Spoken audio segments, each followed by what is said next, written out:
This episode is brought to you by Outgrow. We always talk about great tools on How I Built It, and one great tool is Outgrow.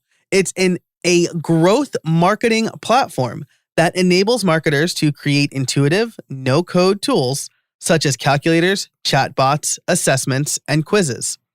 Outgrow co-founders started by designing a mobile app cost calculator and quickly saw the power of interactive tools. So they built a SaaS tool called Outgrow so that any marketer or entrepreneur can build calculators and interactive tools to improve their customer acquisition. Now, recently over on my YouTube channel, I talked all about our chatbots worth it, and Outgrow has given me a simple solution to test out whether a chatbot is worth it for me. But because they do so many other things, if the chatbot doesn't work, maybe I can build out a quiz or a calculator instead. Today, Outgrow is used by over 5,000 companies and has a powerful builder with a wide range of embeds, over 1,000 templates, along with the analytics and integrations every modern marketer would want. You can sign up for Outgrow at outgrow.co/Joe. That's outgrow.co/JOE to get a special 30-day free trial, no strings attached. Take action today and try Outgrow for your business over at outgrow.co/Joe. Thanks so much to Outgrow for supporting How I Built It. Hey, everybody, and welcome to episode 205 of How I Built It. Today's episode is brought to you by Outgrow, Restrict Content Pro, and Text Expander. You'll hear about them later in the show. And today's episode is called My Failed Patreon Experiment. So instead of asking the question, how did you build that? I'll be reviewing how I poorly built something. Or maybe asking the question, how should I have built it? So we'll be getting out into all of that in a second, but this is part of a 2-episode series that I'm talking about because I recently launched memberships, a membership for this podcast. It's called the Build Something Club. You can sign over at buildsomething.club. It's $5 a month, but the first 100 people to subscribe will get 25% off for the lifetime of their membership.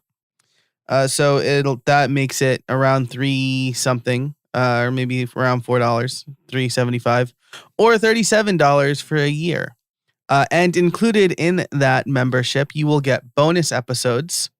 You'll get a private feed to the Build Something More podcast, which is ad-free episodes of this podcast, as well as a post show.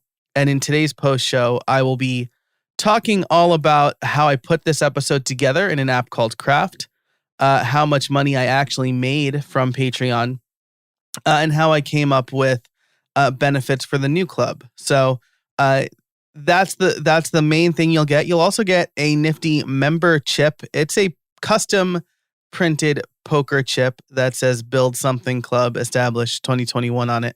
I absolutely love it. I'll link it in the show notes. So if you're interested in that, you can sign up over at buildsomething.club.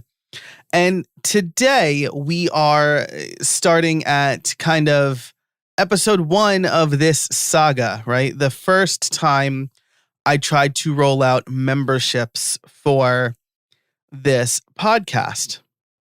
And I did that in 2017.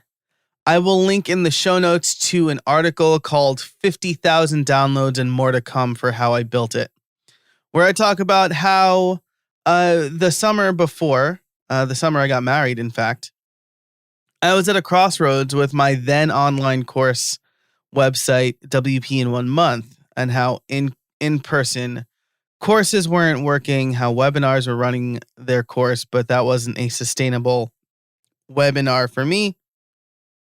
And as I was trying to shape what WP in 1 month would be, it's now called Creator Courses, I got the idea to start the podcast How I Built It. I picked up the snazzy domain howibuilt.it. That was informed by my honeymoon in Italy, where IT is the national top level domain. And I ran with this idea for a podcast. And I was really excited about it because I was having conversations with people. I'm genuinely curious about stuff. And it seemed like people were really into it. You're listening now. But when I first started, I was getting around 4,000 downloads a month.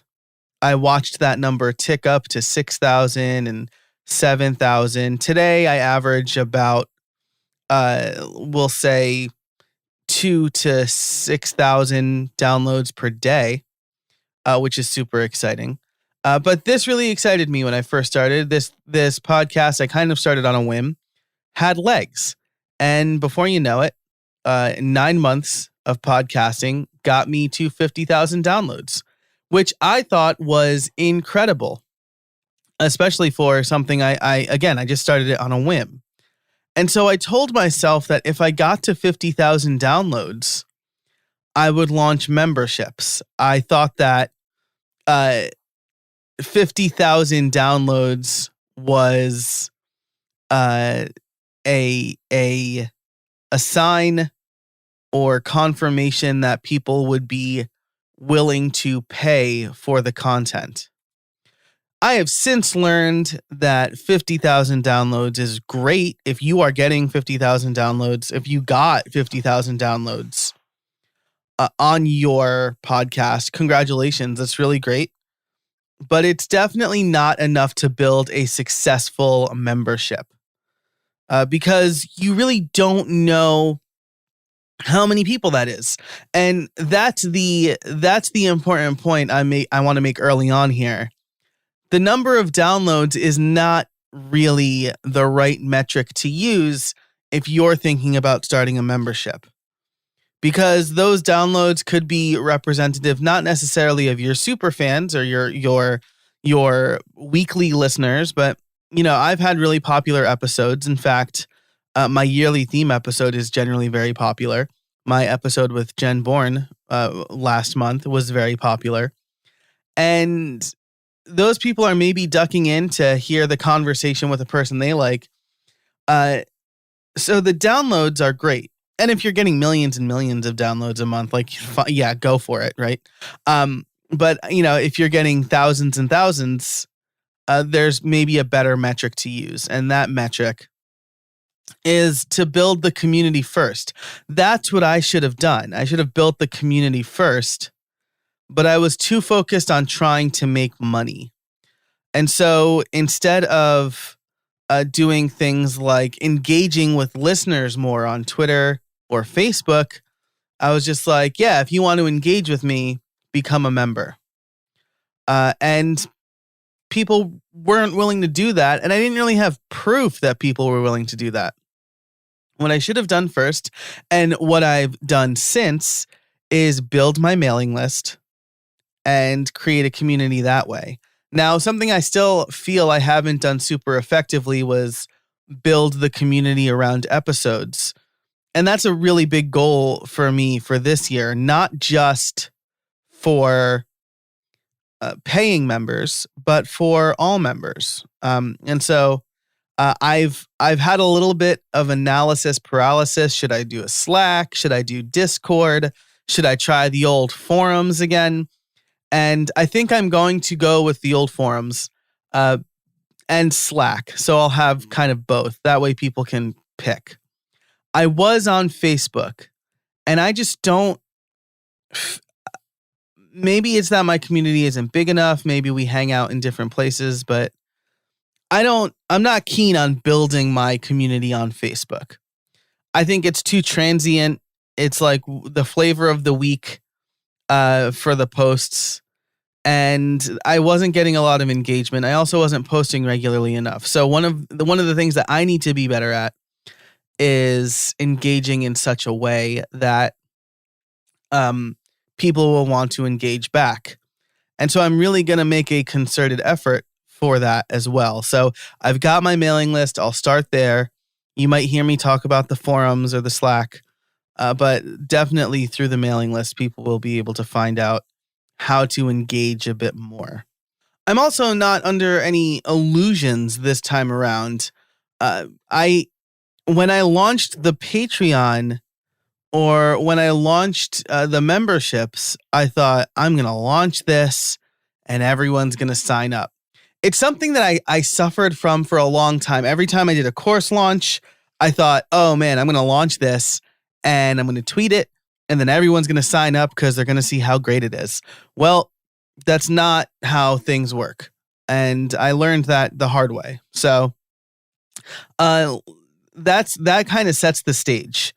Why I decided to start this membership, it's because I thought 50,000 downloads was a good enough, let's say, market research to confirm my idea that people would be willing to pay for my content. And then, but I didn't have anything else. I just had listeners. I didn't even have email addresses.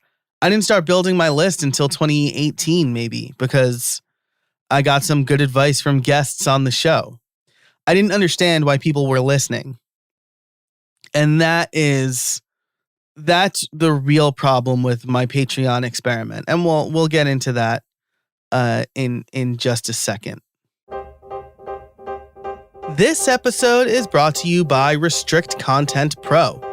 If you need a fast, easy way to set up a membership site for yourself or your clients, look no further than the Restrict Content Pro WordPress plugin. Easily create premium content for members using your favorite payment gateway, manage members, send member-only emails, and more. You can create any number of subscription packages, including free trials and even free tiers. But that's not all. Their extensive add-ons library allows you to do even more, like drip out content, connect with any number of CRMs and newsletter tools, including my favorite, ConvertKit, and you can integrate with other WordPress plugins like bbPress. When the Build Something Club comes out later this month, you can bet it's going to be using Restrict Content Pro. I'm a big fan of the team, I'm a big fan of the tool, and I know they do fantastic work over there. If you want to learn more about Restrict Content Pro and start making money with your own membership site today, head on over to howibuilt.it/RCP. That's howibuilt.it/RCP to learn more and get a special offer for listeners only. Thanks so much to Restrict Content Pro for supporting the show. So I had this idea. I was going to use Patreon because everyone was using Patreon. Maybe that was my first problem, right? A theme that you'll see throughout this whole kind of saga is that I was just doing things because I thought that's how podcasters did them. I was just doing things because I saw other creators doing it that way. I didn't put that much thought into my membership. And that was a big problem. And so one of the things that I tell my students or my clients when they want to start a podcast is I say, why? Why do you want to start a podcast? The great books, Start With Why by Simon Sinek, has really influenced me.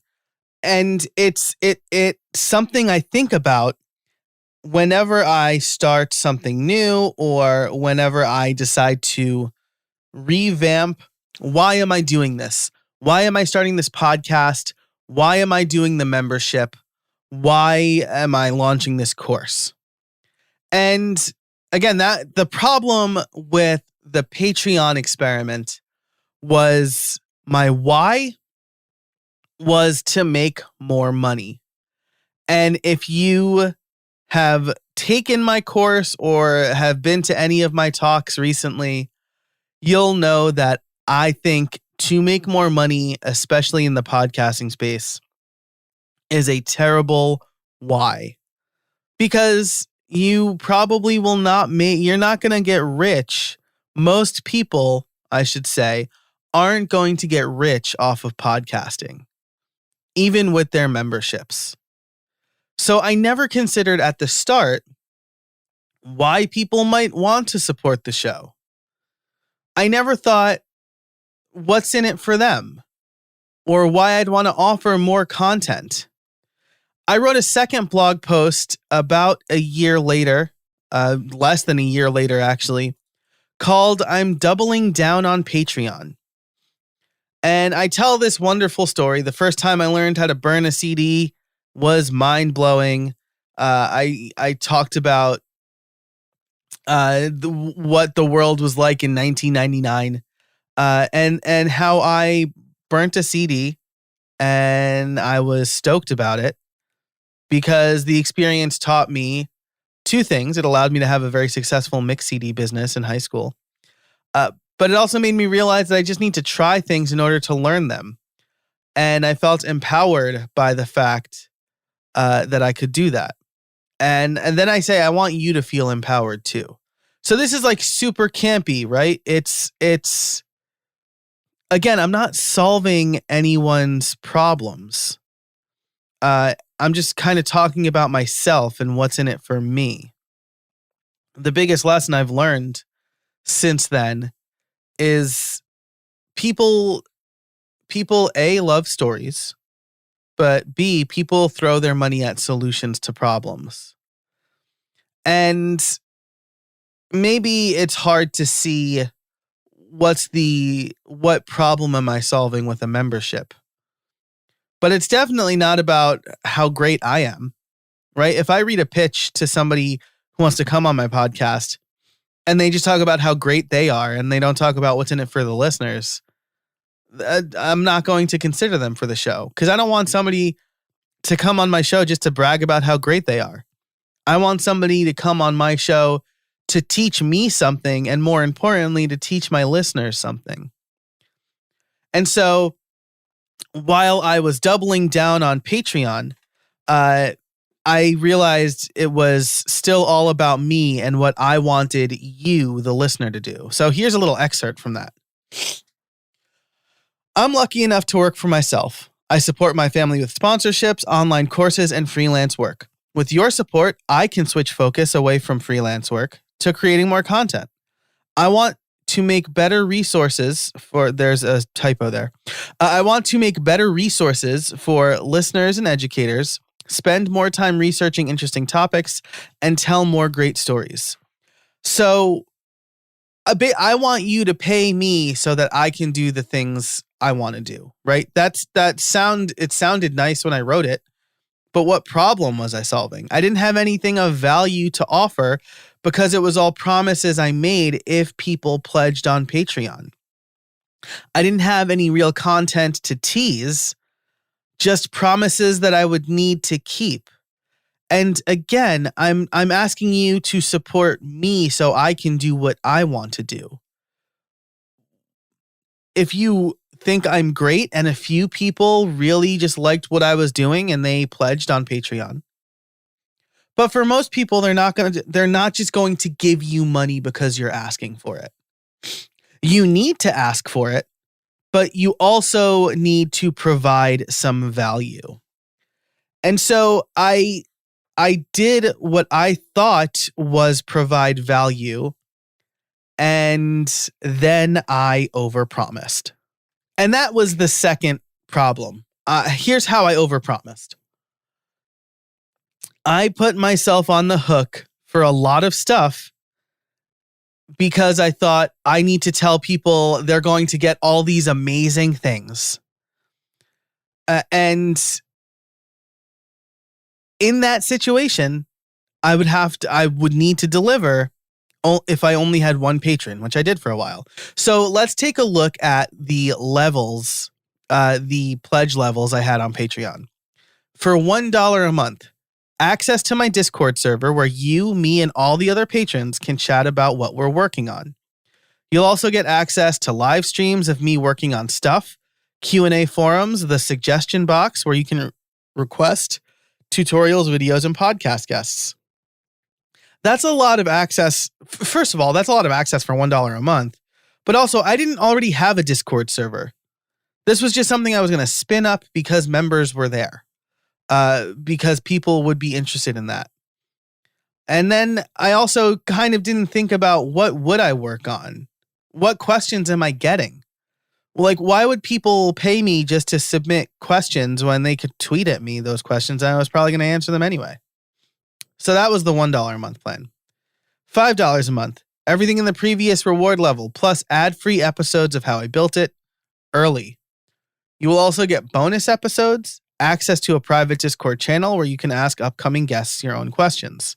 This put a lot of work on me because they were getting ad-free episodes early. What was early? What if I didn't have the episode early? Which there were some points where I didn't. How would I create ad-free episodes? And how was I going to publish this schedule for upcoming guests, right? So that, I mean, there were questions there I didn't have answered when I wrote that. At $10 a month, you'd get everything in the previous reward levels, plus a transcript ebook for each season starting in season 4. Priority requests for tutorials, and a Build Something t-shirt after your 3rd pledge.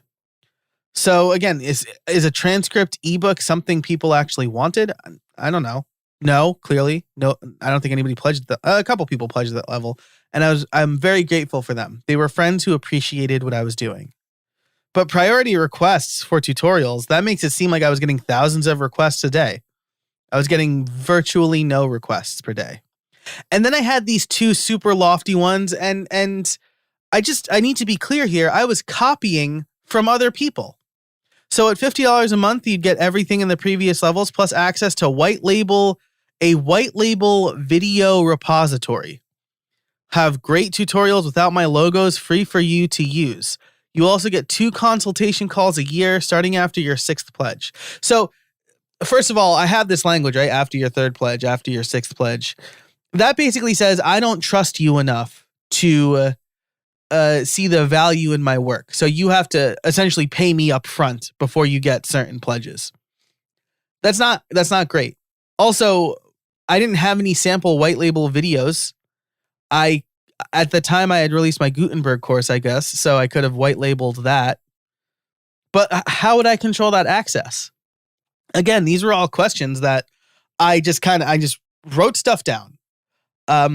And then at $100 a month, you get everything plus monthly calls with me starting after your 2nd pledge. So first of all, I have too many levels. Like I said, right? I was just throwing stuff at the wall to see what sticks. What would I offer on a monthly call? In 2017, 2018, I did not know. I was just like, I'm a web developer. I'm sure people have questions for me. And so for $100 a month, they could ask me questions.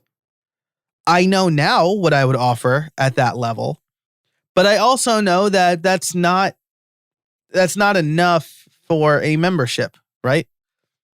People can grab an hour of my time if they want to pay that money for a call. All right. If they want to do it monthly, they can do it other ways. That's not the value I'm adding in my membership. So, like I said, I also didn't have a way to send ad-free episodes at the time. I gave away too much at the $1 tier. And I didn't have a community I was inviting people to. I was just like, give me money and I'll build this community. It sounds absurd when you put it that way, but that's what was happening. In other words, I just offered things to offer them, thinking, well, if I get enough people, it'll be worth the trouble. So the problem is if I didn't get enough people, it wasn't even close to worth worth the trouble, right? And it wasn't even close. And I underdelivered. This episode is brought to you by TextExpander. It's a new year and you can start off on the right foot by reclaiming your time. With TextExpander, you can save time by converting any text you type into keyboard shortcuts called snippets. Say goodbye to repetitive text entry, spelling and message errors, and trying to remember the right thing to say.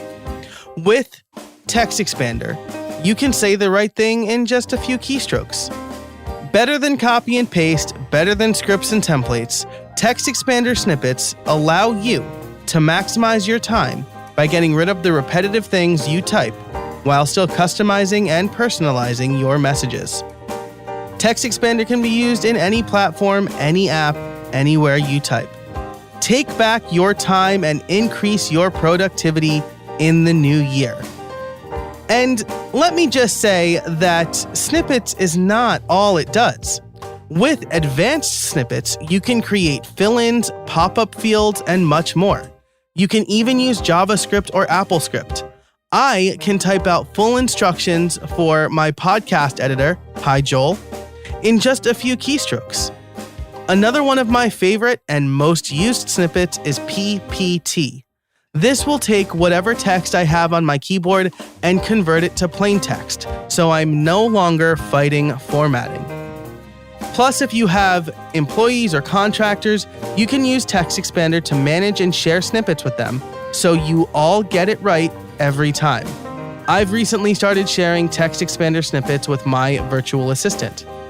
This year, How I Built It is focusing on being productive while working from home. Text Expander is the perfect tool for that. Plus, they're providing resources and blog posts to help you make the most of their tool and be productive. Text Expander is available on macOS, Windows, Chrome, iPhone, and iPad. If you've been curious about trying Text Expander or simple automation in general, now is the time. Listeners can get 20% off their first year. Just visit textexpander.com/podcast and let them know that I sent you. So what could have went better? Well, there were a few things, right? First of all, there were certain things that the Patreon platform didn't work for me. I used Patreon because they promised to bring the community, right? They have a directory of all their creators and they could suggest me as a creator to their audience. But that's kind of not how memberships work, right? People aren't browsing Patreon to be like, what creators look cool that I can give money to? You really need a following if you're going to sell memberships. And that was the main problem I had. I did not have the kind of following I needed, or at least I hadn't captured enough of that audience to directly market to them. Another problem is their fees kind of seemed like a black box, at least on the free tier. I honestly did not know how much I'd be getting each month. I really and truly didn't. I calculated it sometimes and their fee structure seemed like it was like 5%, but sometimes it was 11%. And maybe they changed that since I left, but I was just, I didn't understand. I also didn't like that you were just posting audio on their platform. I wanted my members to be able to listen in whatever app they wanted, which is something private feeds for patrons is something that Patreon just recently rolled out. I know because one of the people I pledged to on Patreon has offered that. And there was also no way to auto post to or from Patreon. So some Zapier integration around posting would have been nice. I think I could have been more consistent that way, but Patreon apparently wants you to go into the platform and post. And so I couldn't automate certain things, which would have been great. But the platform was maybe 10% of the problem, right? The main problem, the thing that should have went better, that could have gone better, is I should have understood what I was doing and what I was offering, and I didn't. I offered a membership because I thought that's what you do to make money on podcasts. As a result, my offering didn't make any sense. If I had talked to my listeners and built an email list first, I would have understood that. I would have understood why people follow me. I would have understood what content resonates most with them. And I should have started off slow, offering only a couple of things to members first. And I mean, 5 tiers is too many tiers. First of all, $1 Patreon did some research. There's no difference between a $1 and $3 tier, essentially. There aren't people who are selecting the $1 tier because they aren't willing to pay $3. So there's that. Honestly, I should have made it a $3 tier or just a $5 tier. And then if I want to later, I can offer bonuses at a higher tier or something like that. But the offering was too confusing. What do people get? They had to read a lot to figure out what they were getting and what they might have wanted. And I was trying to offer too many things. A Discord server, access to live streams, which I do live streams now for free, access to Q&A forums, a suggestion box. Like, I'm not going to take suggestions on Twitter. Like, oh, you got to be $1 a month member, and things like that. So that was just the $1 tier. Ad-free episodes. Again, I didn't have a mechanism for that, etc. I covered all of that. So that is my failed Patreon experiment. And again, if you do sign up for the Build Something Club, I'll get into the nitty gritty. I'll mention the numbers, and I'll talk a little bit more about how I put together this episode. But I'll mention how much I actually made on Patreon in Build Something More. Which brings me to the next segment here, which is how I'm changing for my new membership. And next week in episode 206, I will talk about how I built the Build Something Club, what tools I used and how I connected everything and things like that. But here's why I am ready to do this again. About 3 years, right? 18, 19, 20, 21, 3 years after my doubling down on Patreon post. So first of all, I have another membership at Creator Courses, but I've kind of tucked that away. The members are still members, and people can still sign up for the membership, but I was sending some mixed messages, right? So first of all, if you are a member of Creator Courses, you will also get the benefits of the Build Something Club. The only big difference is that you're also getting access to the courses that you want. And if you're a lifetime member of Creator Courses, then you will be a lifetime member of the Build Something Club as well. But from what I have found, people are more interested in the a la carte offerings for my courses and not necessarily the membership. So I redesigned that and I tucked the memberships away, and if people really want to find them, they probably can. But that's not the thing I'm putting forward over at creatorcourses.com. And part of that is because of the Build Something Club. So that's the first thing. This is actually like a branded thing now. I have a brand and I have a direction. It's called the Build Something Club. The podcast is called Build Something More. I have a bigger community now, right? The number of downloads that I was getting in a month, I now get in a day. I have a more engaged audience. People are sharing the episodes more. People are interested and they're commenting and they're writing into me. And so I feel like I have a more engaged audience and a bigger community. I'm also not over promising. I don't have 5 levels where I just kind of threw things at the wall. I thought about what can I reasonably start doing now without members that would bring value to the club. What could I do now? This is important. What could I do now without members that makes me feel like I can bring value to the club? This is what I like to call a low effort, high reward offering. And so here's what I came up with. And I did some legwork before. I've been planning this for like a year now, more or less since the pandemic happened. I thought if sponsors disappear tomorrow, this podcast will make no money. I've been lucky in that people have continued sponsoring the podcast and that sponsorships are booked up through July right now. And I have some who have already sponsored for the full year. I'm very, very lucky in that regard. But if there comes a time, you should never rely on one thing, right, for your business. You should be good at, you should niche down, but you should never rely on one stream of income. You should never rely on that one big client. And for me, the quote unquote one big client is the sponsors. So, as a member of the Build Something Club, I wanted to come up with good benefits that I could deliver on immediately.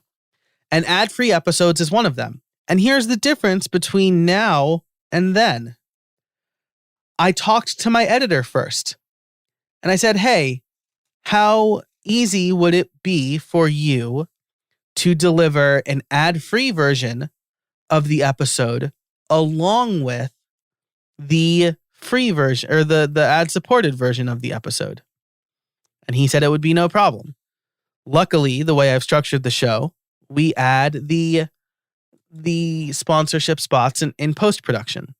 So yes, members will still hear at the beginning, this episode is brought to you by, but the conversation will not be interrupted by ads. So that was the first offering. And after talking to my editor, I knew how I would deliver that. Pre and post show bonus content.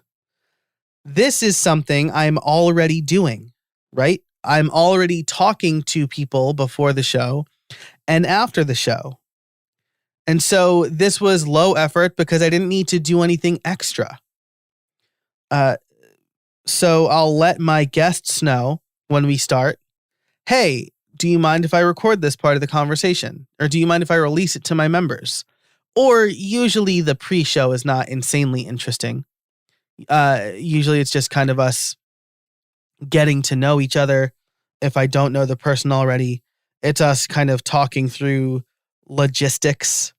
So that's not super interesting. But the post-show, that usually is.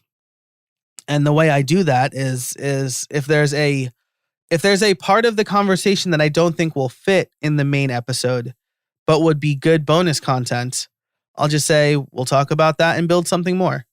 Well, I haven't said build something more yet because I just came up with the brand. But I say we'll talk about that in the members only episode. And so, again, something that's easy because I'm already doing it. I'm already on the mic. Advanced look at the schedule. I am lucky enough to be organized enough now to be able to offer that. So in the members section of howibuilt.it, they will see the upcoming guests that I haven't recorded with already. And right below that, there will be a form where they can submit questions to those guests. So again, it's something that I offered last time, but I didn't have an implementation in mind. This time, I implemented the form and the schedule, before rolling out memberships. And it's automatically updated. It connects to Airtable. It's beautiful. Behind the scenes newsletter, that's something I was already doing for the Creator Courses members. So I will just continue doing that for a wider audience. And then special deals and offers, right? And this takes a little bit of legwork because it's something that I need to reach out to friends or other businesses and see if they want to offer something, right? But again, I have a plan in place. Former sponsors, for example, maybe they are willing to continue that offer for members only instead. Or I have lots of friends who have coupon codes. So that is something that, again, is low effort for me, high reward for members, to the tune that maybe they can even save more than they're paying for the membership, right? That's the dream right there. And then the two things that require extra work for me, but it's extra work that I can easily plan, is quarterly member only episodes, right? So that is just 4 extra episodes a year for members only. And member interviews. This is something that I've thought about that people in who have memberships I'm a part of do, and I really like it. It's a great way to engage with your members. And so that's something I'd like to offer if my members take me up on it. But again, that's something that I can offer that's low effort. It's a little bit of my time to people who are giving me a little bit of their money. And it's a high reward, right? Because it's nice for the member who's being highlighted. And it's nice for the other members to hear from other people in their community. So that was my failed Patreon experiment. To sum up, the reason I started it was bad because I just wanted to make more money. The metric I used to start the membership was bad because 50,000 downloads doesn't tell me how many people. It doesn't tell me how many consistent people. It doesn't tell me how many engaged people. It just tells me that the episodes were downloaded 50,000 times in 9 months. And honestly, I mean, if we do a weekly show, that's 9 times 4, which is 36. 50,000 divided by 36 is not that much. It's about 1,300, 1,400 downloads per episode. Maybe, and that doesn't even tell me who's listening. So I should have built the community first, but I was too focused on making money. So the why was bad. What I offered was bad. How I positioned it was bad. By the way, if you're wondering what's the why for starting the membership now, why am I doing it? It's because I have a clear mission for the podcast now. I want to offer actionable tips for small businesses to leverage technology, for small business owners to leverage technology. And so in the main episode, we can talk higher level. In the members episode, we can get into the nitty-gritty. It's a more intimate audience. It's people who have bought into this idea. And so in current member-only episodes, which, by the way, there are a bunch, because it's something that I decided to do before rolling out the memberships so that I wasn't just promising if you do this, right? The member stuff is not a carrot. The member stuff is built in to the show now. And I think that's really important. But anyway, in previous members-only episodes, we talked about accessible themes. We talked about SEO tools, specific SEO tools. We talked about what happens if you get a bad review on Amazon. How can you fix that? And a bunch of other things. It's been really exciting. The member-only, the Build Something More conversations are some of my favorites. Because again, it's a little less formal. I'm not on as much, right? I'm still on, but I know it's me and my members. And the guest, it's a little bit more relaxed for the guest too. I warn them, they're ready, and they're generous with their time. And so the why is to help small business owners take it one step further, right? Because everything I'm offering gives them more access, more information. They can ask specific questions of specific guests. And so I want to give them a more surgical approach to using technology. That's my why. And how I'm doing it is the benefits. Thanks so much for listening to this episode. Thanks to Restrict Content Pro, Outgrow, and Text Expander. I really appreciate their support. If you're interested in signing up for the Build Something Club, you can do so over at buildsomething.club. Remember, the first 100 people get 25% off with the code FOUNDER. It's right on the page. And if you want to learn exactly how I put this episode together in an app called Craft, if you want to learn how much money I made during my Patreon experiment, or If you want to learn, I guess I got into how I came up with the benefits, but maybe I could tell you who I stole my previous benefits from. We'll cover that in Build Something More. Thanks so much for listening. And until next time, get out there and build something.